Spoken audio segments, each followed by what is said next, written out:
The information shared on Light Body Radio is for educational and informational purposes only.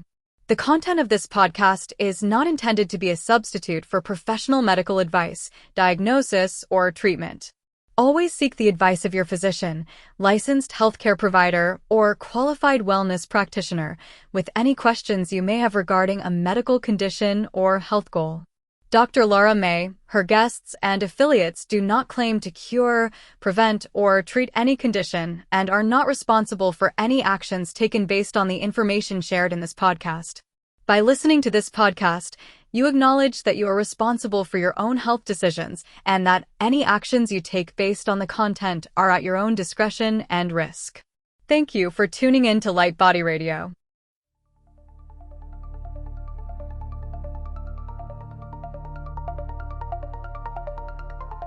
Welcome to Light Body Radio, where science meets soul and healing gets multidimensional.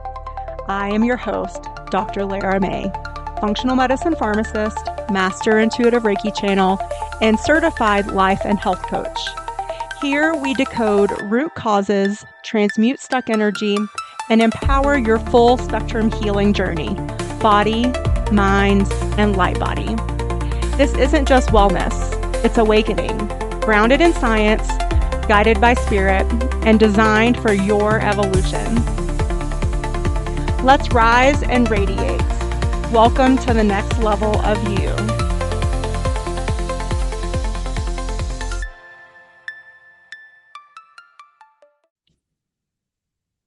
Hello and welcome to Light Body Radio. I am your host, Dr. Lara May, and today we have with us Lee Carlson. He is an author, journalist, and Zen practitioner whose acclaimed memoir, Passage to Nirvana, chronicles his recovery from traumatic brain injury using writing, sailing, and practicing Zen. A former magazine editor and documentary producer, his work has appeared in Outside, the LA Times, and multiple Time Incorporated publications. A longtime student of, is it Peter Matheson, sorry. But Thank you. most people pronounce it the way you do if they've never heard it before. So no problem. Sorry, Peter Matheson.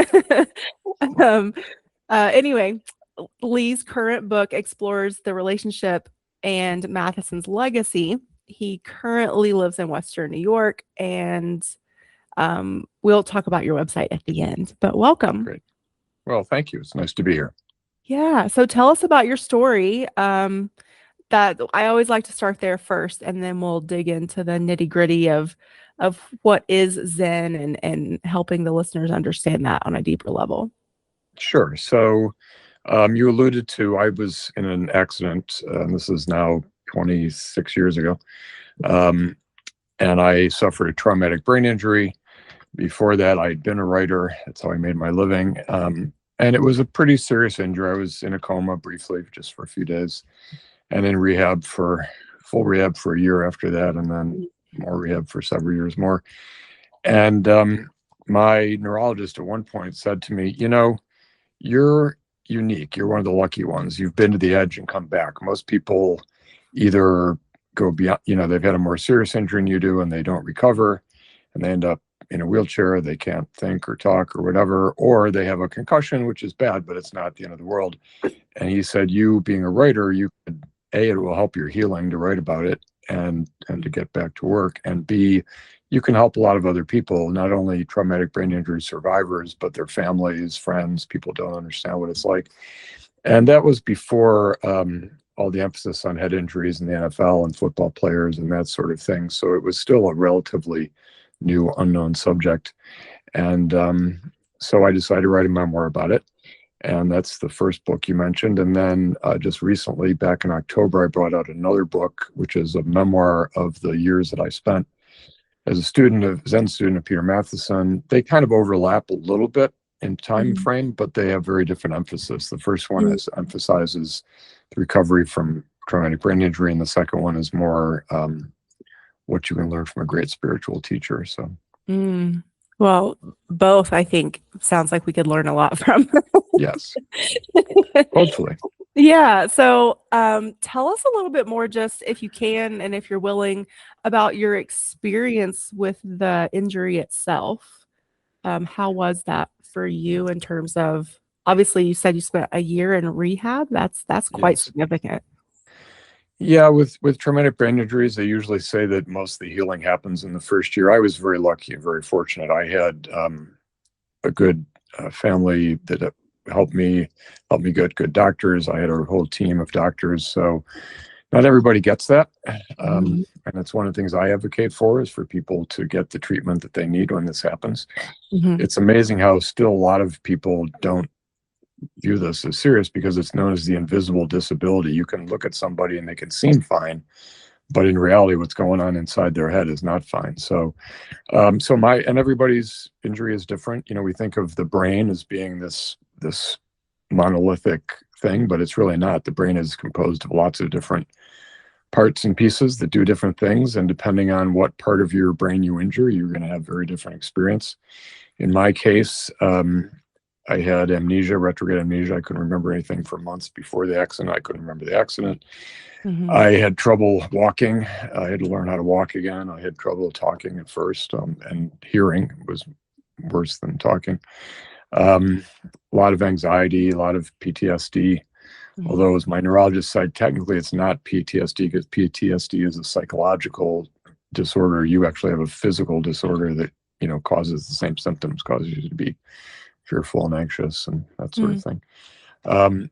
So it was definitely different, especially for somebody who had been a high functioning type A New Yorker journalist, to suddenly go to not being so high functioning. Right. Was a big change, to say the Yeah. least. Wow. Yeah, I mean, our brains are so dynamic, and like you said, like each area of them does something different for us. And so, yeah, I mean, some people have complete personality changes, and that can be really hard on the family and whoever is around them as well. And so, yeah, well, I'm glad you came out the other side and you're here with us today. So Thank you. tell us, at what point in that journey were you already a practitioner of Zen before this happened, or was this something that you found through the recovery process that you found helped you? Yes and yes. I already was starting to study. I'd only been into it seriously for a year or so. I was led into it. It's all sort of detailed in the book, in both books, but I started in college just dabbling in it a little bit. I was exposed to it, and then I put it aside for a while. And then I was in my 30s, late 30s, early 40s, and I was going through a very difficult divorce. And I just realized that I needed something to ground me. I just needed something to help through that. And while that was happening, I'd only been studying with Peter for about a year at that point. I had the accident, and the accident, if anything, it caused me to throw myself even more deeply into Zen, and to Mhm. use it as a healing modality. I Mhm. was very fortunate. I one of the funny scenes that I'll never forget is I went into my neurologist. I'd never met him before. This is all new to me, and we'd only been seeing each other. I'd met him a couple of times, and I said to him, I sort of sheepishly said, "Excuse me, I have this thing that I do, this Zen thing, which is all about like stopping thinking." And I said, "But I'm trying to learn to think again, so I'm not sure I should be doing this." And he laughed. And fortunately, he was a young guy. He was very up on the latest literature. And he said, "Oh, no, no." He said, "That's really going to help your recovery. That's great. I want you to keep doing that." So with his blessing and encouragement, I threw myself into it even more deeply. And I had been living on Eastern Long Island when the accident happened, and I had to go to South Florida for rehab. And I was there, and so I sought out a different Zen group there, and I was very fortunate to find a very good teacher there, and a group there that Mhm. really helped me. So Okay, cool. So now let's talk about like the Zen itself. So what is that? For people that have never heard about it before, because I think we've all heard at this point in the game like mindfulness and meditation, but did all of that come from Zen, or are we talking about apples and oranges here? no, they're the same thing in some ways. I mean, Zen is all about mindfulness. It's a 2,000-year-old practice. Well, it's not quite, but anyway, Buddha, it's Zen Buddhism, and whether the emphasis is Mhm. on Zen or on Buddhism is up to you. But, Buddhism is over 2,000 years old. Zen started in China after that, and then it migrated to Japan. The kind that I studied was mainly Japanese. But it's basically focused on meditation, and it's focused on learning mindfulness as through meditation. And I laugh because I've always threatened to start a museum. Everywhere I go, you see the word Zen, and nobody really knows or I wouldn't say nobody, but a lot of people don't really know what it means. Right. And, I was going to start a museum. I've seen Zen fertilizer. I've seen Zen wine. I've seen, Zen soap. And I was going to start collecting all these things and put them in a museum, because it's so funny that it's become this buzzword that's out there. And Mhm. mindfulness has become a buzzword too. There's no doubt about that. And, but they are very similar. I actually am starting to push something that I think is beyond mindfulness, and happiness is another big buzzword these days as well, which you can use Zen to find happiness. But I'm starting to promote what I call humanness, which is, to me, it's the next step beyond mindfulness. Even it's really finding, and so much Zen about finding out who you really are, and getting in touch with your humanity. And being mindful of humanity is certainly part of that. That's how you get there in some ways. But I think humanness is beyond mindfulness, even, and beyond happiness. It's really, to me, the ultimate goal. So Mhm. I mean, there's several ways that we can practice mindfulness. So, how does the Zen Buddhist approach suggest that we practice mindfulness? Like, what does that look like? And from your daily practice perspective as well. sure. So the main thing is meditation, seated meditation. That's in Japanese Zen. It's called zazen, and that really, it sounds so simple and so easy to do, but it's really very hard to do, because we all have what they call Zen monkey mind. And monkey mind is, especially in our day and age, we're always running to and fro, and we're in the car, and we're going places, and we're shopping, and we're picking up the kids, or we're going to work, or we're, meeting friends, or whatever it is that we're doing. And we're checking our phones, and we're watching TV. And it's just, it's like boom, boom, boom, boom, boom, boom, boom. And that's hard. It's not, your brain was not designed for that. Originally it was designed for the savannas of Africa, where everything was quiet, and there wasn't, you might have to worry about a lion attacking you, but you didn't have all these, bills coming at you, and phones coming at you, and everything every second of the day. And so, to calm that, and to calm your psyche, and to calm your thinking, and to calm that monkey mind, and to get it to kind of quiet down, is hard. And so it's through meditation, but it's also through a really good teacher, having them to help you along the path. And Mm. so, there are apps out there, there are, videos on YouTube, and they help. But in the end, I find that, one-to-one teaching experience, teacher student Mm. experience is really important. And then that's how it starts. But then as you get into it, you learn that the goal is to take it outside of where you're just sitting, and you start doing a walking meditation. And then your teacher talks to you about trying to do it, what they call meditation action, which is while you're making breakfast, or while you're driving, or, whatever, to really take it so that it becomes part of your whole being. And so you asked about my daily practice. I start every day with a half-hour meditation. Sometimes I do a little more during the day if I feel really whacked out and I need to get a little calm and grounded. Sometimes it's Mhm. just breath. Peter Matheson used to say to me, it's all about the breath. He said, my greatest teaching is moment by moment, breath by breath. And Mm. so just learning to stop and breathe, no matter where you are and what you're doing, is part of it. There's a lot to it. It's very simple, and yet it's very complex at the same time. Yeah. And I think too, people get very discouraged very quickly when they jump right into I'm supposed to not have any thoughts now. Right. Okay, thoughts, just stop. Right.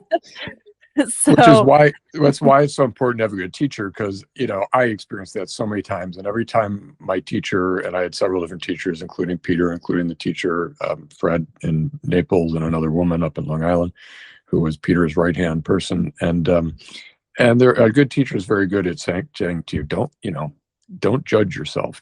It's okay. Like, don't, be hard on yourself. This Mhm. is natural. And even even somebody's been doing it for years and years and years. We have good days and bad days. There's some days where I sit in meditation and I come out of it and I think, oh my God, I didn't do anything. or I'm still got monkey mind going a mile a minute because I'm thinking about, having to be on the podcast or having to, Mm-hmm. talk to my kids or whatever. And it's part of life. So a good teacher will help you not get too caught up in that. Yeah, I try to encourage my clients and my students to become the watcher.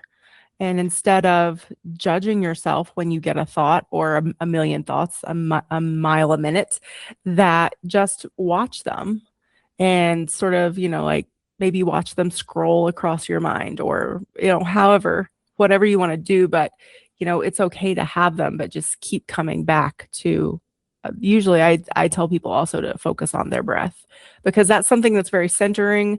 You can align the breath with your heartbeat, which again is something that, that heart, brain, mind coherence will, eventually come into alignment to doing that. So what do you think about those approaches? Absolutely. I think those are all good. Like I said, the breath, I think, is so key and so important. And then being aware of your heart. Again, you can, as you get more aware of your body and everything and part of your body, there's such body awareness to it. One of my teachers, the woman I mentioned, she had been a ballerina in New York at one of the major ballet companies. And so she was constantly saying to me things like, listen to your body. You really need to listen to your body. The body doesn't lie. And your brain might try to play tricks on you sometimes, but your body doesn't lie. So I think that's important. I also, the great Vietnamese Zen master Thich Nhat Hanh, who died a few years ago, he used to say, give yourself a hug. Just don't give yourself a metaphorical hug. It's sort of like the old saying, charity starts at home. A lot of times we think that means it starts in our house and with the people around us, which it does, but where it really starts is with us. Be kind to yourself, be charitable to yourself. Don't, and if the thoughts come and go, just let them come and go, watch them and let them go like clouds and let them drift off and that's all fine. So. Yeah, because I think our habit is to fixate and that's sort of, and then when we try to stop the thoughts and then we fixate on that. And so then, and so at the beginning, it can really become this unlearning of this fixation that we probably weren't even aware that we were doing to begin with. Yes, very much so. And also, so I've had teachers say to me, which I think is true in the beginning, there'll just be little glimpses. There'll just be little like tiny moments where you feel yourself letting go and where you feel yourself not fixating, where you feel yourself starting to get that sort of non-thinking going. And as you go over days and weeks and months and even years, you find those little moments just getting a little bit longer and a little bit longer and a little bit longer. And you start to realize that that's, what you're aiming for. And, but yes, definitely not fixating on them if you can. I had another teacher when I was starting out, and I was very impatient. I was an impatient New Yorker, and I wanted it to happen right away. And I said to him, what's the secret of Zen?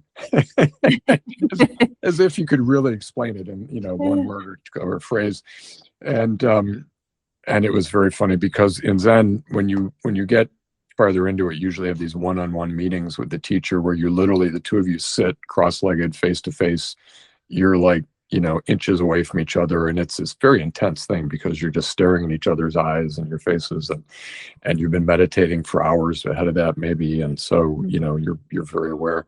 And that was when I looked at him and said, what's the secret of Zen?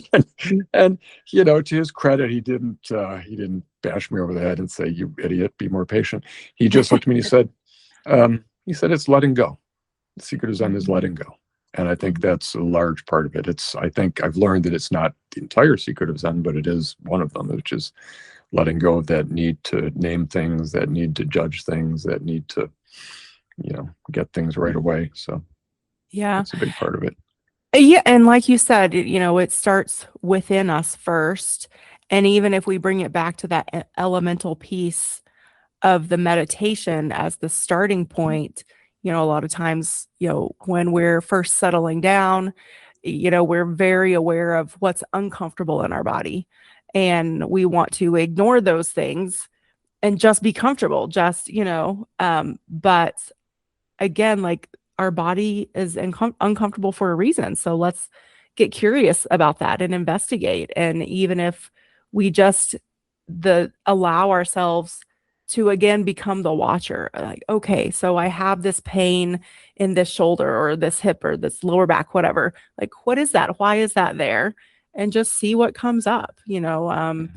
It's just curiosity, I think, and literally open-mindedness to like whatever's going to come out, whatever's going to come to the forefront. I think that's also part of this process that people aren't expecting. We're expecting it to just be okay, thoughts stop. And then, Right. And then we'll have that little 30 minutes and then we move on with the busyness of life. But it really doesn't happen that way. No, and the question is too, when thoughts stop, what replaces them? That's right. What fills that void. And when I had my accident, I also had a lot of physical pain because I was hit on the side by a car. My accident was I was a pedestrian. I was hit by a speeding car, and so the brain injury was from hitting the pavement. But I had a lot of pain in my left side, and it was hit, in my hips and legs because that's sort of bumper height. And that lasted for, quite a while, a number of years. And so I would sit and meditate, and so for any of your listeners that are healing from anything like that, you start to examine the pain, and you start to say, where is this pain coming from? And and your body, once you can separate your mind from the pain, you can help your body relax, which then helps the healing. And, once it starts to let go. And so it's a whole interesting feedback loop. Mm-hmm. Yeah. Do you think guided meditation is a good place to start, or how does that fit into the whole dynamic of specifically Zen Buddhism? Or does the tradition of Zen Buddhism recommend you start at a different place? So the tradition of Zen Buddhism didn't have any sort of guided meditation. The guiding was the teacher guiding you to sit in stillness, cross your legs, put your hands in your lap, and breathe. He guide you on how to breathe, but then they leave you on your own, and you're just sitting there in silence, kind of struggling. And that's part of it. Because you don't want to become too reliant on a teacher. You have to do it on your own.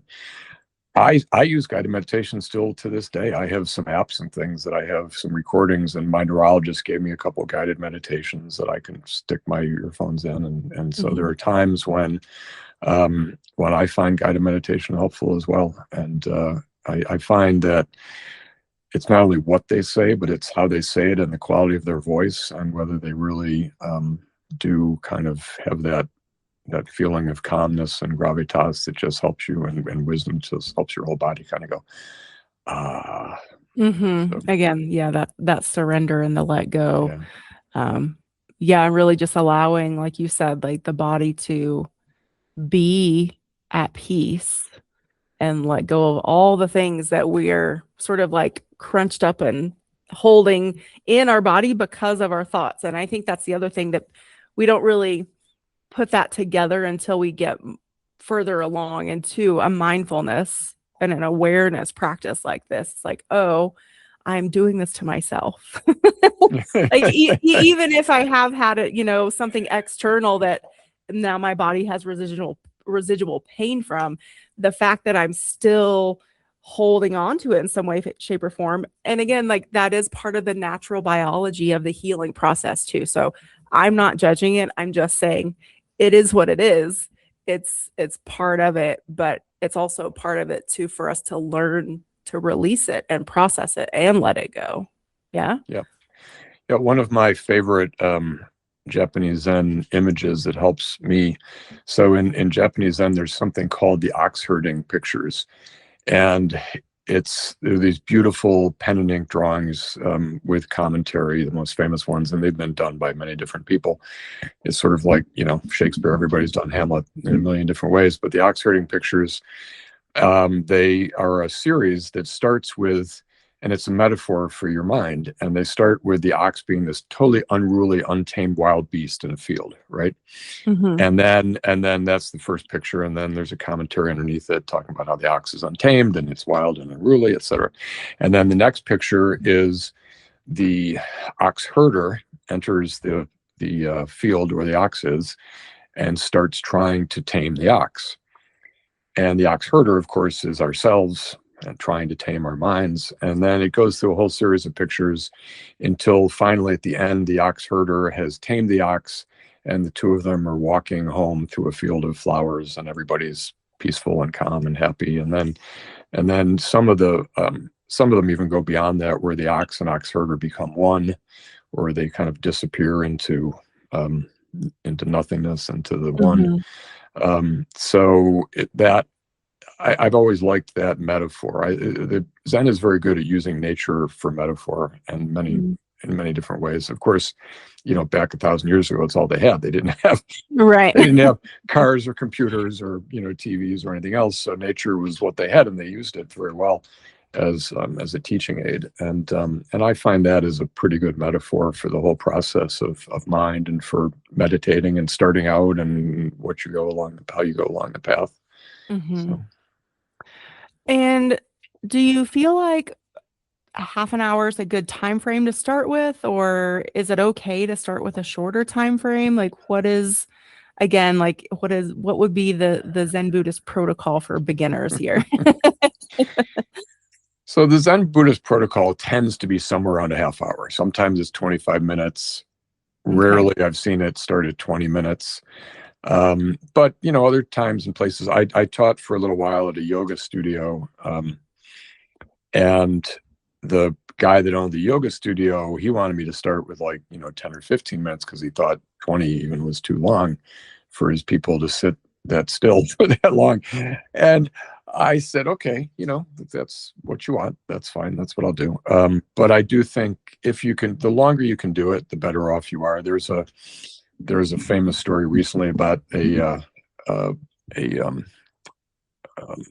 type A tech bro who was talking to some Zen teacher, and he said, I meditate every day for 10 minutes, and I'm like mastering my business, and I'm mastering Silicon Valley. And the master just sort of looked at him and went, well, if you meditated for half an hour, you'd master yourself. So I think that's kind of humorous. When I can, I sit with a Zen group where I am right now in Buffalo on Tuesday nights. I'll be going there tonight, and we sit for an hour, sometimes an hour and a half. We do it for a half hour and then take a break and do like a 5 or 10 minute walking meditation. And also one of the half hours might also involve some chanting and some things like that. But now, because I've been doing it for a long time, I can get myself into that state that I need to get into in 5 or 10 minutes. And that's why a half hour works for me. But there are times, and I will go on retreats where, we'll meditate for days at a time, again, with breaks, not just sitting there the whole time. But, and I found when I was studying with Peter Matheson, for example, I lived about an hour away. And I would be racing in my car to get there on time, because you do not be late. You can't walk in late. It just is not done.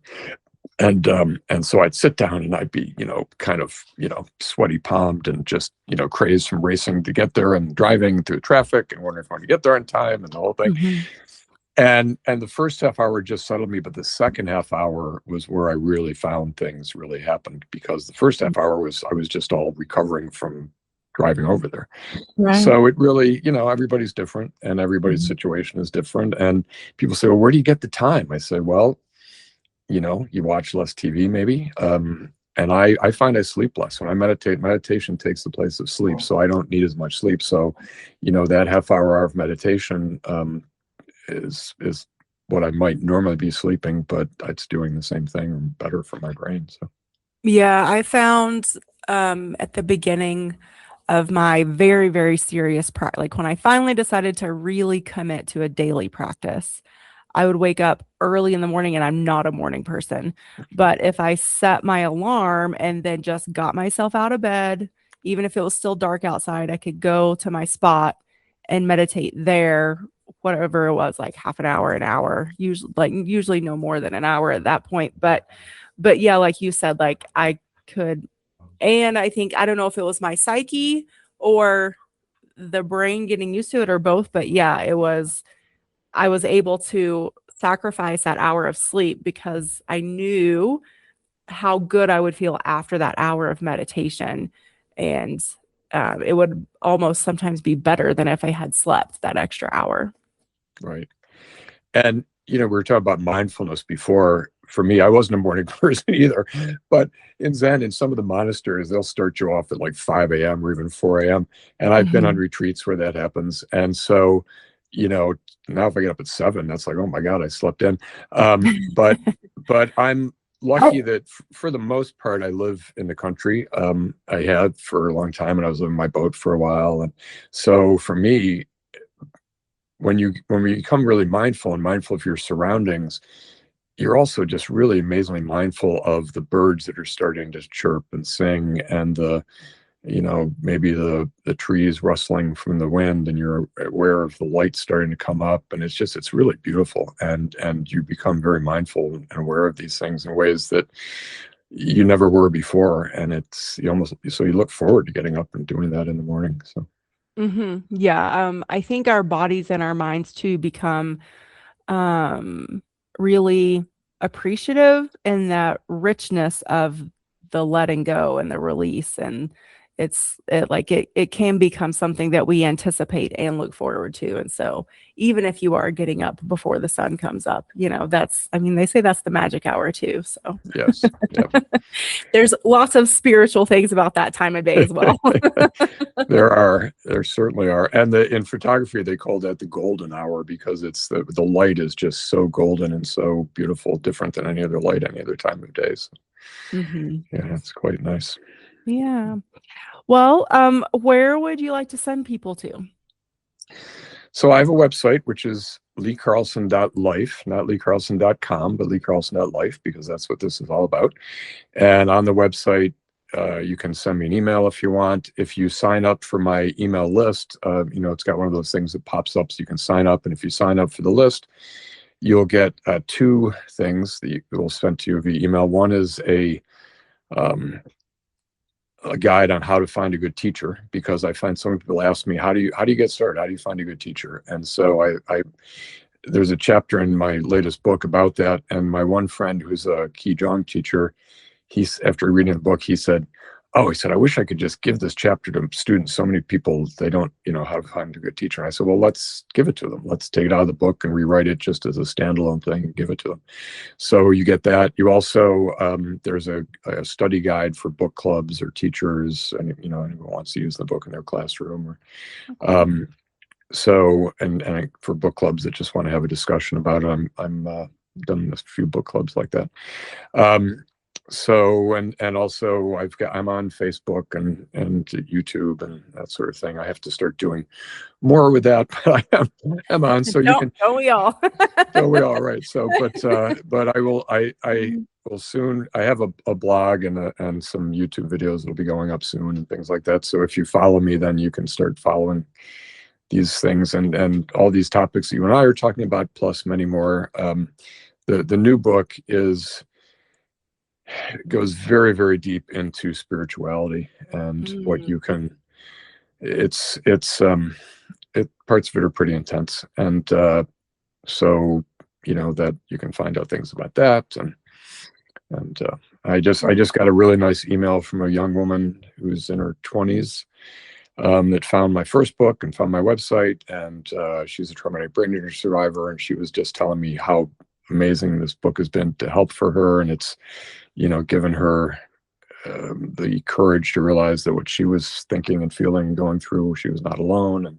And so that's what I try to do, is help people. So yeah, and I think that's always a good message, is that whatever you're going through out there, you're not alone. There is another human being on the planet experiencing something similar, if not presently, that can help you through it. And so hopefully that message reaches whoever needs to hear that today too. And at least encourages them to say, okay, well, who is this person and how can I find them? And and in this case, maybe it's one of your books. And everybody told me I was crazy. I have my phone number and my email address right on my website. Everybody told me I'm crazy. And I'm like, no, because that's, I want people to reach out to me. They're like, oh, you're going to get lots of crank calls and emails. And I get, my share of junk emails because of that, but I also get good emails like the one I just got from that woman. So, and also the book, there's plenty of information about both books on the website. Again, it's leecarlson.life. But it's also, both books are on Amazon. They've all 5-star reviews, and they're hardcover, softcover, ebook. Neither one are available yet in audiobook, but we're about to start working on the audiobook because I'm going to read that myself, and I haven't had the time. So, sure. But that will be coming out shortly. So. Cool. Well, thank you so much. Is there anything you want to leave the audience with that we haven't discussed yet? Or even if we have discussed it, that you want to make sure we close with? Sure. I think some people get scared off by this because it does seem very not off-putting, but it can seem very complex, and it can seem very mysterious, and it is mysterious, parts of it. But I always tell people, it's like if you want to learn to play the piano, for example, you can learn it, just so you learn a couple songs to play at parties, or you can learn to be a concert pianist and everything in between. And those are all valid choices. And so, don't be scared. Don't think that you have to become this like amazing Zen person or this amazing meditator that does it, all the time. Every little bit helps. And so I encourage people to check it out and find a good teacher. Yeah. Beautiful. Again, well, thank you so much, everybody. Head on over to his website. Definitely check out his 2 books over on Amazon, and just try. It's not about being perfect from day one. It's about the process and what you learn about yourself along the way, for sure. And so, we all have to start somewhere. And so just be gentle and patient with yourself, and, you'll, I'm sure, uncover some magic along the way. Absolutely. Thank you so much. Thank you, Laura. Thanks for having me. This has been great. Yeah, thank you. All right, everybody. We'll catch you in the next episode. Thank you for joining me on Light Body Radio, where functional medicine meets intuitive healing and transformation happens on every level. If this episode resonated with you, please like, share, and if you're ready to go deeper, visit drlaramay.com to book a functional medicine consultation or an intuitive healing session. Whether you need to rebalance your body, clear your energetic blocks, or reconnect with your soul's purpose, I've got you.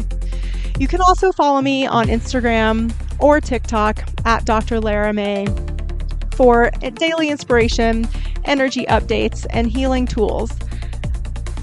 Remember, your healing is multidimensional, and so are you. Until next time, honor your body, trust your intuition, and activate your light.